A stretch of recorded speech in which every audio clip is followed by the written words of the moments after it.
Rengoku Kyojuro, the last flame Hashira who served the Demon Slayer Corps until his death by Upper Moon 3, aka Akaza. His past has always been a mystery. We get glimpses of the beginning of the first Hashiras who learned how to use breaths, and a look at the first flame-breathing pillar who learned breath of the flames from Yorichi during the Golden Age. Now we finally are introduced to Rengoku Kyojuro's past as he embarks on the first mission as a Demon Slayer Corps, and we get another view of how terrible a father Shinjiro Rengoku was. Now let's get started.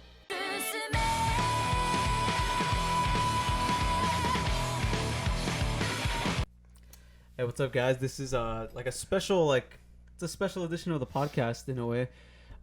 Just because Demon Slayer, if you guys read any of the manga, it's been over, but they decided to start releasing like side mangas. Technically back. Yeah, it's technically back. So we're just gonna kind of cover those like side mangas as they come out. And yeah, so this one is actually all about Kyojuro Rengoku because of the Demon Train movie. Mm-hmm. So what are your thoughts on this whole chapter? Tell us about it. Tell us crazy. about it. It's crazy.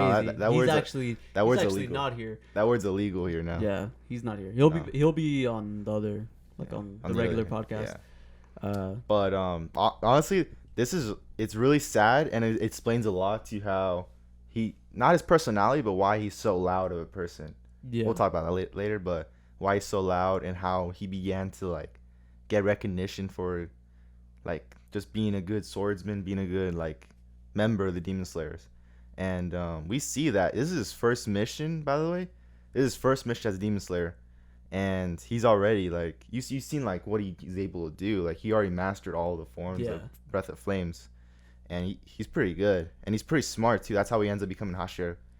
Dude, it's so crazy seeing him without the fucking cape. Yeah, it looks crazy. It looks weird, but it's cool. I dig it. Yeah, I want to say you could see he looks a little younger, but I mean, honestly, if they didn't say this was like his past, I probably wouldn't notice. I'd just be like, where's his cape? To be honest. But okay, first panel. So it starts off with you can see it's Rengoku's dad, Senjuro, and he's still a member of the Demon Slayers. He's still the Flame Hashira, and he's pretty much telling Kyojuro that he's like, no, you're not worthy of being my successor. Neither is your brother. Just give up. You guys were born to be weak. You can't take my place. Then he dips. And then we see Kyojuro go up to his little brother who's trying to practice. This is before he found out that he can't use Breath of Flames or any breath at all. And before he gave up on being a Demon Slayer. And he's just practicing his grips, his forms. And Kyojuro, he's a good brother. He pretty much tells him, like, don't give up. Just as long as you keep trying, don't give up. And he's talking to people. People really like him. And he's talking with these other members of the Demon Slayer Corps who like he survived with on the final selection. Mm-hmm. And he embarks on his first mission. And that shit's gruesome. Yeah, dude, they get fucking slaughtered. There's 9 dead members of the Demon Slayer Corps and like 5 family members who got massacred. And this dude just goes berserk. And he tries to kill this demon, but I didn't expect a fucking flute. Yeah, flute. Yeah, I was like, what? And apparently this demon has a flute where if he blows into it, like starts making music, these two, I want to say werewolves, but like these 2 giant demon dogs come out. Yeah. And if he listens to it, then they kill him. That's what I got from it. They didn't really explain it that much. Yeah. But what he does is he just claps his ears hard as shit so he can't hear it. And then this dude's pretty much saying, like, you know what? It doesn't matter because you can't keep your ears clapped the whole time without trying to kill me. And if you try to kill me, you'll be able to hear the music and you'll die. Right? And he's pretty much talking so much shit to him. And it goes on. And then while he's just standing there helplessly, he sees that the remaining members of the Demon Slayers are, like, getting massacred right in front of him. And then out of nowhere, the 2 demon dogs, we see fire all around them. And it's Kyojuro. He just slashes their heads off. And this dude's like, what? And then what we see here, this shit looks way better than it did when we first saw it. Oh, the tiger? Yeah. Form 5, I think. Flame Tiger. It looks so good. Yeah, it looks sick as fuck, dude. It really does. And this dude, he just gets decapitated on the spot. And he's like, what the fuck? And he's like, bro, that's impossible. There's no way. No way. You should have been able to do that. And then he's thinking, like, oh, I get it. This dude got me. when he hit his ears hard as shit, he like ruptured his eardrums. So Yeah. he can't hear anything. That explains why in the future he's so loud. Yeah. Because like of that experience. And then it's actually a pretty short chapter. Yeah, that's pretty much it. Yeah, and then he that's pretty much it. But it's pretty sick when he does rupture his eardrums. Yeah. The other like the remaining like members of like the Demon Slayers that are there, they're like speaking to him in sign language. Yeah, they're explaining the situation to him Yeah. kind of. And when this dude's like being evaporated, he's like saying like, no, I was gonna join the 12 Kizuki.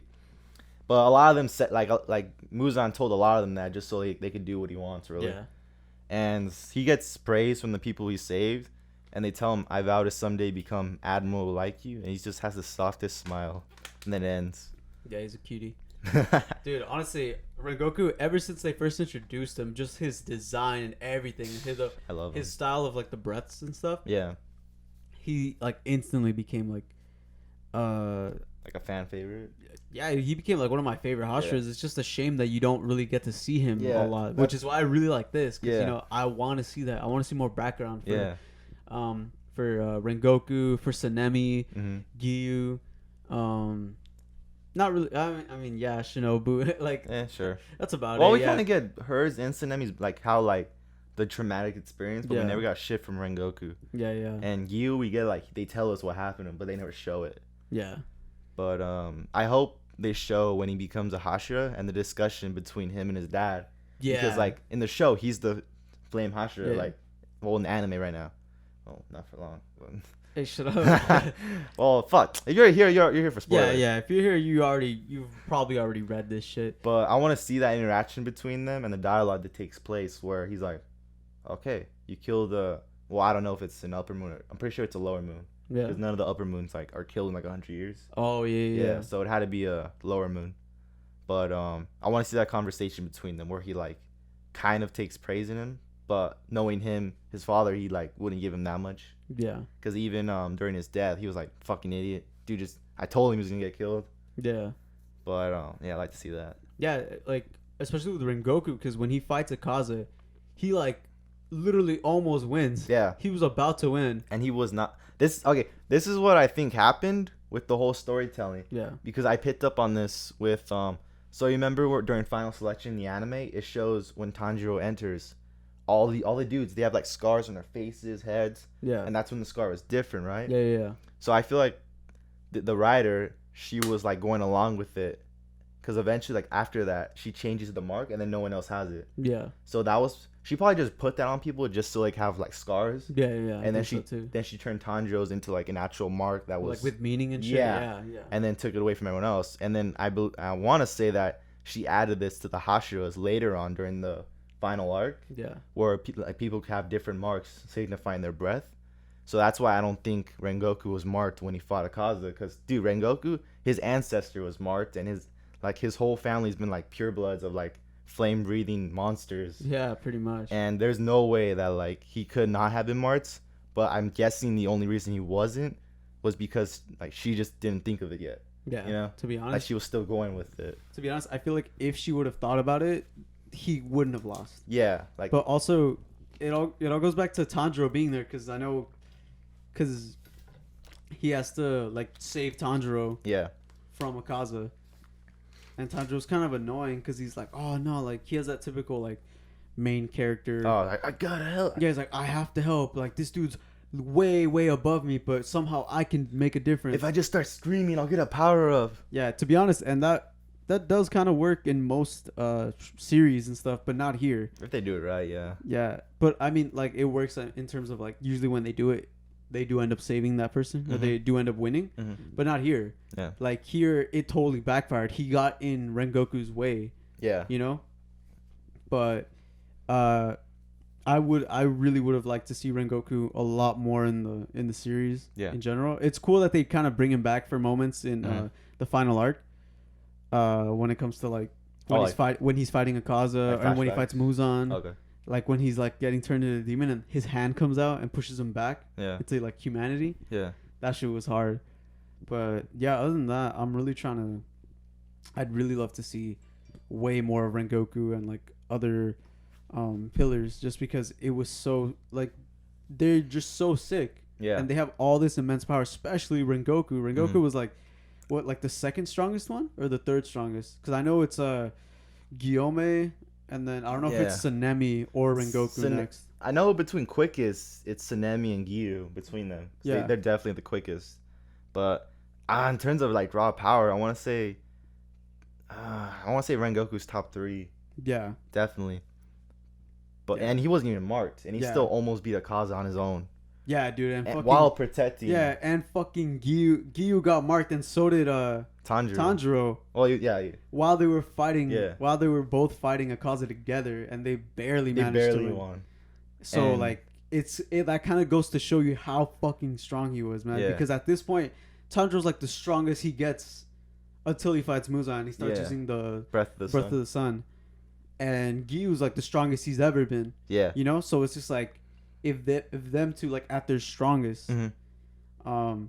could barely beat him. Like he like single handedly was about to kill him. He took a punch through Through the the freaking fucking- heart, really, Yeah. like through the center of his like chest, Yeah, and he's still trying to kill him. Like he sees the sun's coming up, and even Akaza's panicking, and he's like, "No, you're not getting away." But the only reason he got away is because he like tore his arm off, yeah, dude. and he was running away. And even before that, the fight, Akaza realized how strong this guy was. He's like, "I've never fought a flame Hashira before," and they have that sense where they could look at them, especially Akaza. He's a fighting type. He could realize how strong he is, and none of them really offer them this, but he offered it to turn him into a demon. 'Cause Yeah, he yeah. was fucking scared of him. Yeah. I noticed that too. Like he offers him, he's like, "Oh, like let me turn you into a demon. That Yeah. way, like strength doesn't go to waste." Yeah. Dude, that shit was crazy, man. That was a good ass fucking. Oh my god, I can't wait to see the fucking movie. I Bro. hope it's really good. I know it will be good. Dude, honestly, I'm really excited for the movie in general, but I'm so fucking hyped for was it Lisa? Yeah. For her song, song. dude. The song from the trailer goes so hard. It's so sick. So I'm waiting for that to come out so I can bump that. But yeah, like I'm just really excited to see how they do it, just because they went insane Mhm. when Tanjiro fought Rui, Mhm. and in the manga that fight was like a page and a half. Yeah, I saw glimpses of it. That shit was so like short. Yeah, it was really short and like lackluster. Yeah. So when Rengoku fights Akaza, which is what, like I think like 4 or 5 pages. Something like that. I know it's like a chapter. I think. Yeah, not that it's long. like a chapter. Yeah. But like even like in the manga itself, it looks crazy. Yeah. You know, so it's like I can only imagine what they're gonna do with that, Mhm. because they go insane. Ufotable is like crazy good. I wish they animated My Hero Academia, to be honest. Ooh, I wonder how that look. But I don't really complain. Like, I mean, I definitely want to see how different it is. Yeah, like I would want to see them animate like a Yeah. fight or something, you know? But I love Bones too. No, yeah, Bones is really good. Bones has especially with like, I feel like in my opinion, Bones has like the best track record. yeah. Oh Ju- yeah. Just because, you know, Full Metal Alchemist Yeah. Brotherhood and shit like that. But yeah, But it's it's- just really good. Especially after seeing Heroes Rising, you cannot complain about the freaking animation. Yeah. No, cannot. yeah. Dude, doesn't it come out like on the 13th? I thought it was a 20 something. Oh, for real? I don't remember. I don't know. Because I Oh, wait, no, the Demon Slayer movie's the 13th, Oh, the right? demon. Yeah, something like that. Yeah. And then we'll figure that out. We'll figure out how to watch that. Because, you know, we have to watch that shit. We'll find a way. We'll find a We'll way. fly Yeah. out to Japan. We have to. Yeah. No. Nah, we won't. But we'll find a way. And then once we do, we'll probably talk about it, review it on here. Probably like in like a thing like this, like a special on its own type thing. Except that one's probably going to be longer. Yeah. Because we're going to have me, you, and That's Crazy Andrew. That's crazy. Yeah. So until then, I think we're just probably going to keep the podcast normal. And then for like, instances when chapters like these come out, we'll probably talk about them like in a special side thing. That's right. Yeah, but overall, I'm so excited for any chapters that they bring up like this, because they might bring out more. Mm-hmm. Maybe not for a long time, because I feel like maybe I don't know, because I don't it's know, a movie, you know. yeah. It's a movie. It's a big deal. Yeah. I was gonna say maybe they could do something for like the Red Light District arc, Mm-hmm. when like for I don't even know that fool's name, the sound pillar. Oh, I think it's Uzui. Uzui. Yeah, Something like Uzui. that. Ten. I don't know. Yeah, that dude, he's all right. He's cool, but he's all right. Like, Actually, I think they said he was the quickest. oh, pillar. for real? Yeah. Because I know he's definitely not one of the strongest, but I think they say he's the one of the quickest. You know, sound. Oh, Like the speed of right. sound. Yeah, that's true. But I could have that mixed up. I don't remember. Yeah, but honestly, he was, I don't know, in my opinion, he was kind of forgetful. Yeah, it was. He was He like, was funny though. he was funny, yeah. He was all right, like, but compared to like Rengoku, Giyu, Oh shit. Tsunami, all Mitsuri, even Mitsuri has like a big like impact Mm-hmm. like on just the fans in general, especially that like towards the end. Yeah, like that's She's crazy. like, yeah, that's crazy. When she, dude, I still have nightmares about that fucking chapter, dude. When Oh. everybody fucking dies. Yeah, like when And it's over and everyone just dies. Yeah, and then she's like, "Oh, in the next life, will you please marry me?" I was Mhm. like, "Oh, fuck." And then she's just crying. This dude's holding her, and then Yeah. they both die. Dude, that shit Oh, was beautiful. shit. But yeah, I think for the most part, that's pretty much it, right? Pretty much. It's not that long of a chapter. Just Yeah. want to cover it. Yeah, but hopefully you guys enjoy this. I know I definitely enjoyed. I enjoyed it. I definitely enjoyed the chapter and everything. So, and I love Demon Slayer. Demon Slayer is like my favorite series. So, anytime something Demon Slayer related comes out, I'm always down to talk about it. So, yeah, hopefully you guys enjoyed this, and then next time something like this comes out, we'll do it again. But yeah, anyways, that's pretty much it. Do you have anything else you want to say? No, stay safe. Yeah, stay safe, wear a mask. Don't forget to register to vote. Please vote if you can. We stand with Armenia. And that's pretty much it. Yeah, treat people with kindness and go beyond. And surpass your limbs. I can't talk like him. All right, for sure. All right, ciao. Peace.